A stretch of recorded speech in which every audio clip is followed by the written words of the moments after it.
I was thinking of speaking about something more, on the parsha, coming here. But as on my way here, I was reading a mimer from Ramatal Zilber about Tu Bishvat, and I wanted to share with you because it's first of all, it's a beautiful, beautiful idea. It's a beautiful mimer, and it's against Tu Bishvat, which is just around the corner.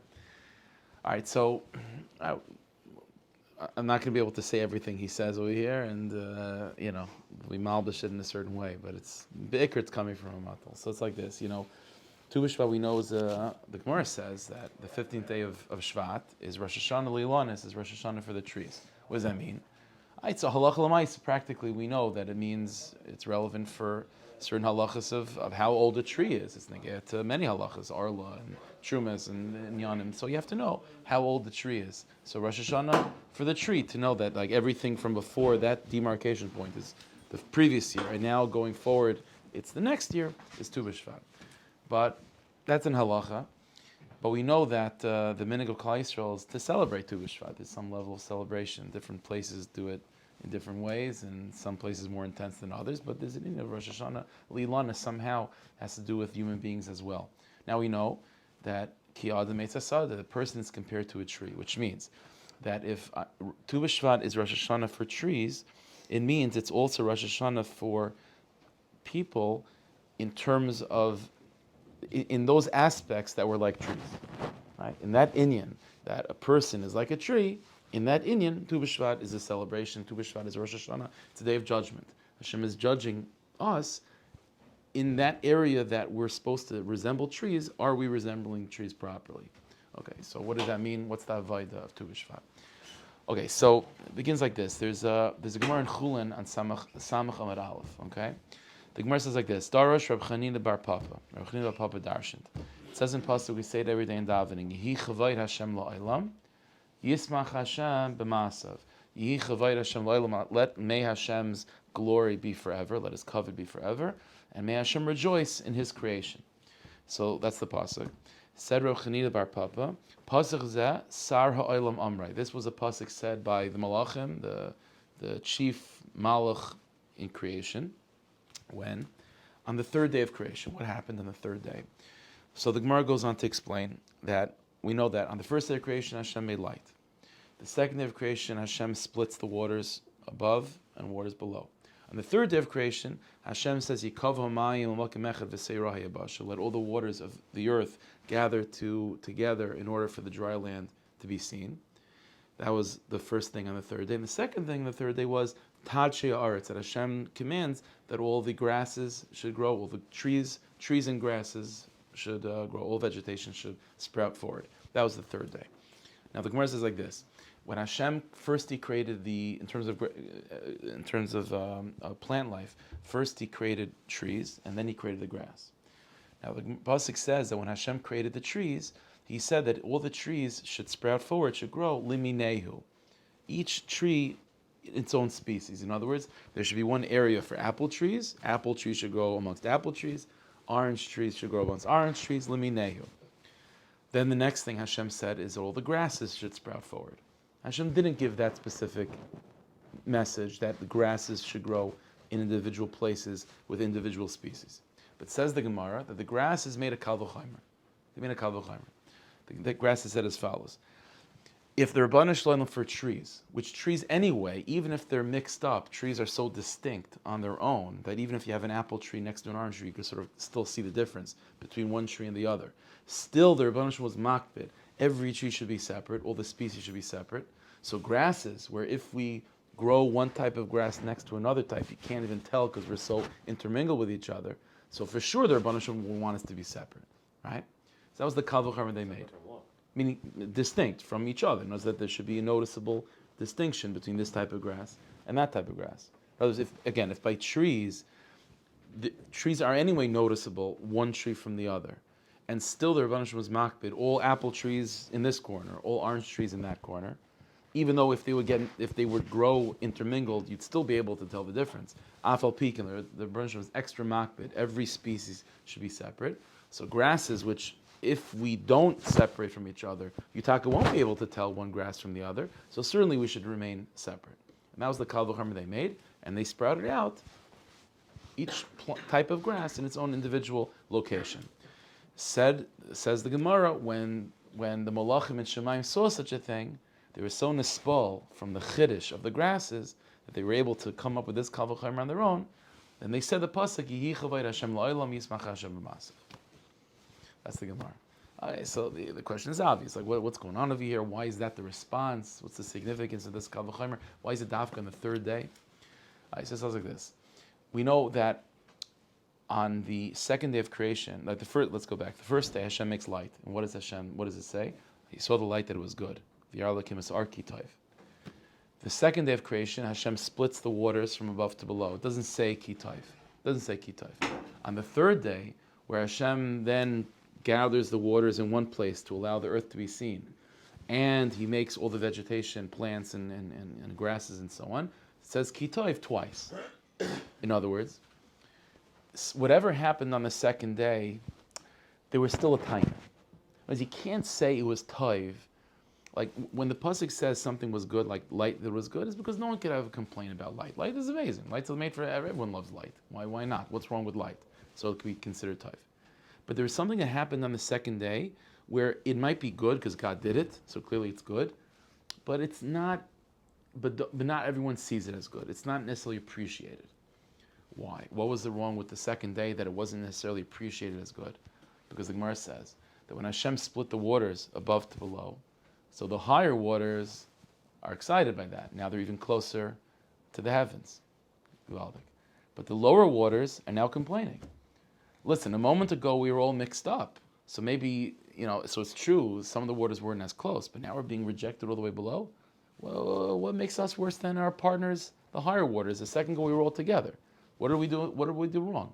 And the Gemara says that day of the second day of creation, the lower waters are crying, and they were crying, and they said, "Anan binum hevik adamalka." We want to be close to Hashem. The step is why does that water molecule get to be closer, and my water molecule gets to be further away? What did I do wrong? If I did something wrong, then tell me, and I'll understand why I'm being rejected. But you're putting me in a low place for nothing. You can't say kitaif. You can't say it's a good day. Why? Because even though obviously God does it for a reason, but it's not misyashiv elalev. It didn't sit right with the lower waters. They have a time. But on the third day, that's when we can say kitaif. Why? What happened on the third day? So the third day, the Rabbanu Shalom then looks at the lower waters, and what does the Rabbanu Shalom say to the lower waters? Yikavu hamayim malkim echad v'seira hayabasha. The water should gather into one place, into a singular place, al malkim echad, and the earth, dry land, should be shown. The Mepharshim ask, what's the added words malkim echad? Yikavu hamayim. The water should gather together in ponds, in lakes, in oceans, and automatically the dry land will be seen. What does it mean? Yikavu hamayim al malkim echad. Of course, if things are being gathered, it's in one spot. And it doesn't just mean that all the water's in one spot, because there's oceans, there's lakes, there's ponds. So what exactly does it mean, al-Malkam Echad? The answer is, al-Malkam Echad is hinting to the lower waters a very important truth of Yiddishkeit, which is, God's everywhere. God's everywhere. Echad means that just as there's one God in heaven, there's one God on earth. The complaint of the lower waters, which is, why do my friends get to be in heaven and I get to be stuck on earth? That's coming from a certain assumption, which is that there's a legitimate difference between up and down. That there's such a thing as heaven. And heaven is where you want to be, because that's where you could be close to God. And earth, that's not where you really want to be, because earth is farther away from God. If a person is able to, if the water is real, that's coming, first of all, from two problematic assumptions. Assumption number one, that God's up there, not down here. Number one. And assumption number two is that life is about making you feel spiritually fulfilled. Like if God if God sent you down to planet Earth, then obviously it was for a reason, because God has a shlichus, has a message, has a mission for you, and the Rabbanu Shalom has a mission for your partner molecules above. And if you're completely focused and dedicated in terms of being marba kvayt shemayim, of increasing the kavod of the Rabbanu Shalom, and doing what needs to be done for his malchus, for his plan, not my plan, but his plan, then guess what? Okay. Then for his plan, the Rabbanu Shalom wants some people, some molecules some water molecules to be up there, and other molecules to be down here. But everyone is given their space, their spot, their corner in the world in order to fix. And ultimately, from the perspective of what's necessary for the kingdom of Hashem to be complete, is there really a difference between this spot and that spot? No. There's a difference between this spot and that spot in terms of what it makes me feel. But if it's not about what it makes me feel, it's about actually producing. If that's what it's about, actually being productive and bringing to the table of divine service what you were created for, then there's no difference between being in this spot and that spot. As long as I'm in my spot, as long as I'm in the area, in the corner of the universe that I was created to be in and to thrive in. What's called thriving? Not necessarily what makes me feel better. What's called thriving is using my particular talents and being put in a position where those talents need to be brought out and to bring and to bear the proper fruits that I'm supposed to bear. That's what it means. That's what it means, success. And from that perspective, this is what's being hinted to, where Hashem turns to the Lord and says, listen, yesterday you guys are fetching and complaining, and you still have a tine on me why you're stuck in planet Earth. But the answer is, get out of your own. It's not about you. This is about what's necessary for the Malchus of Hashem. And as far as I'm concerned, two things. First of all, I'm just as singular in heaven as I am on planet Earth. Number one. So therefore, technically speaking, you're as close to me now as you always were.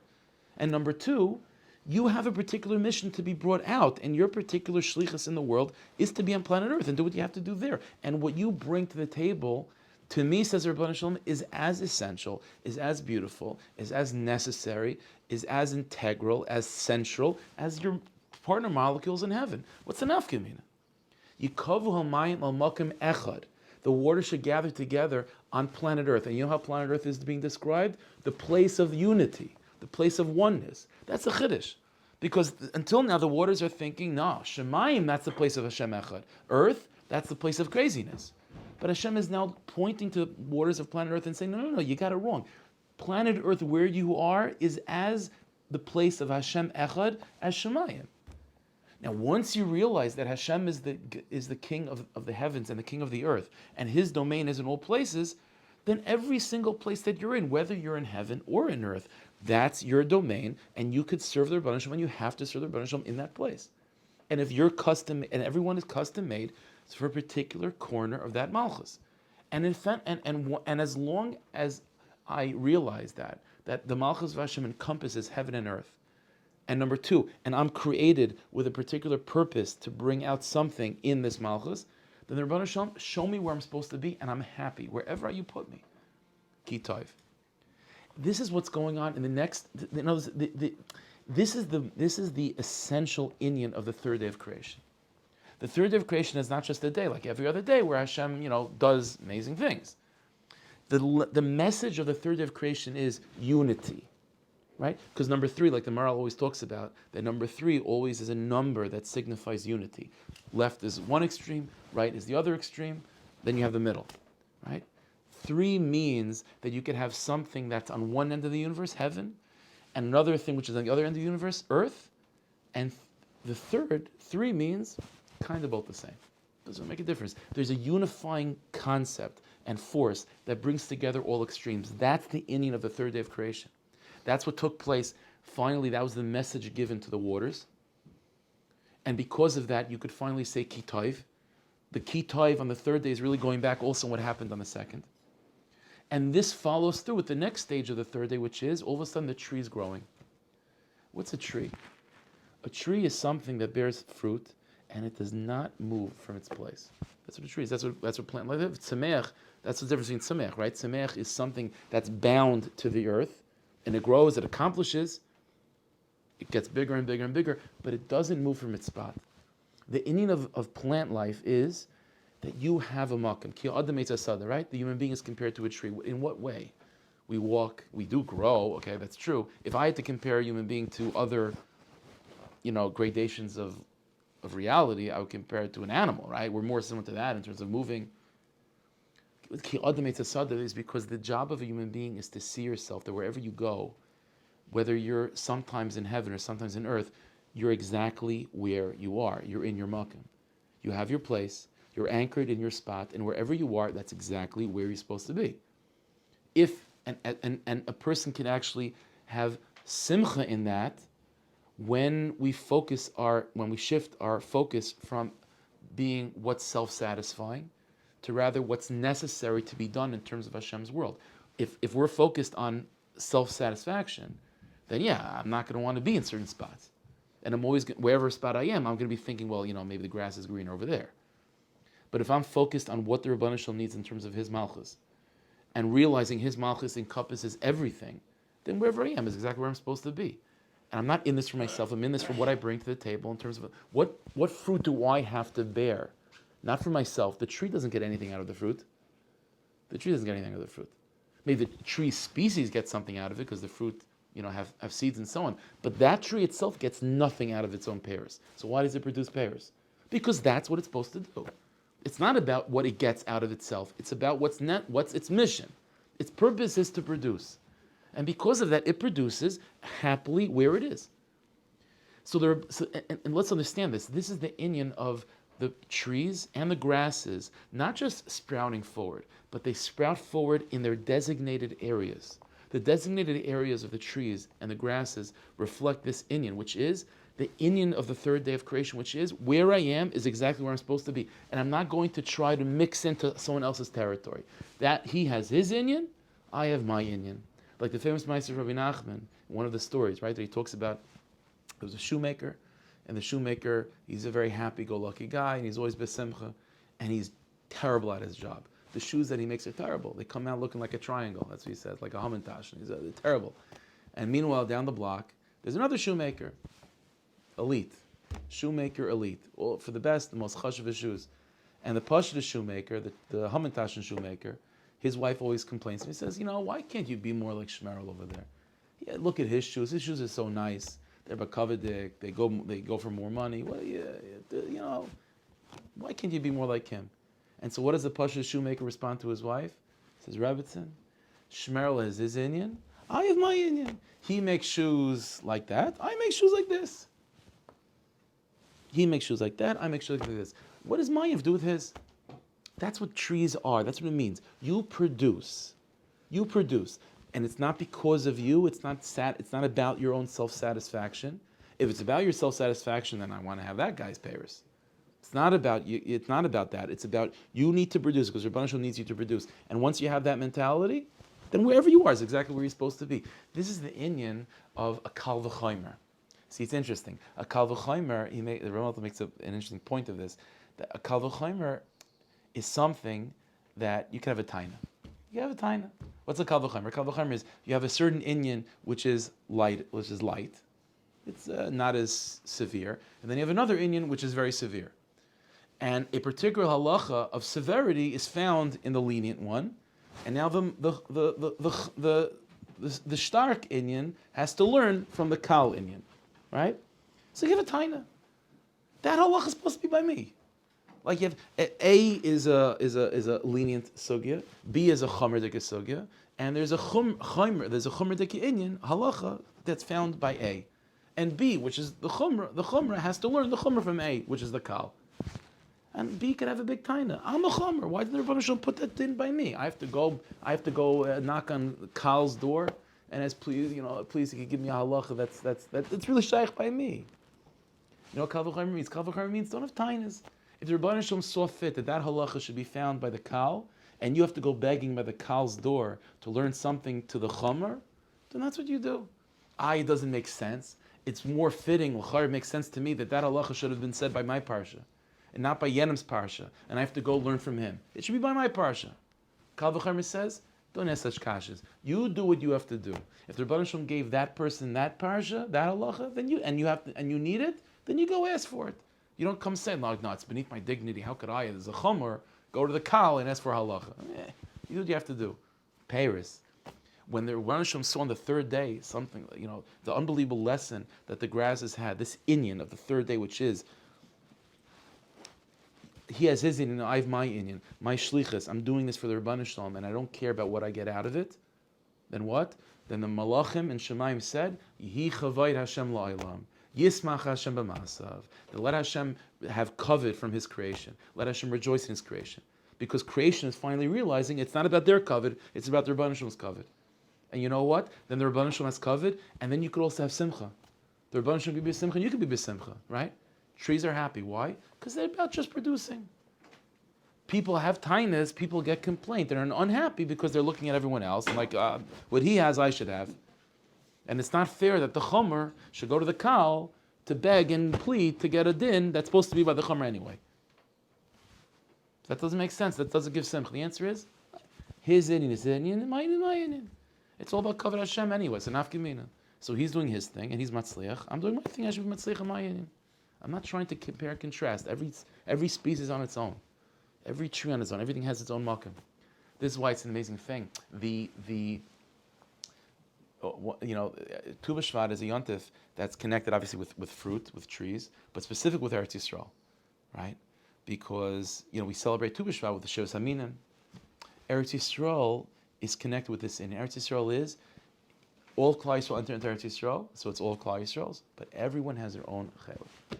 You have your chelik, and l'sasik v'reach.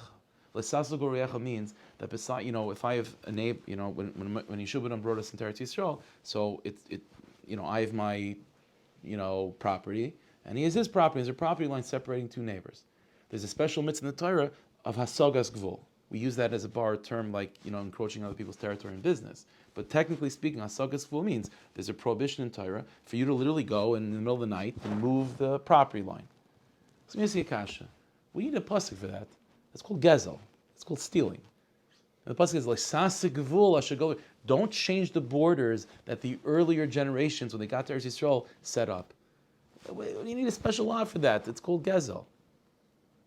The answer is, of course it's gezel. Of course it's theft. But there's something more than just theft. Because you do that in Chutz La'aretz, that's called stealing. You do that in Eretz Yisrael, it's playing with borders. It's playing with borders. Eretz Yisrael is the place of Hashem's Malchus.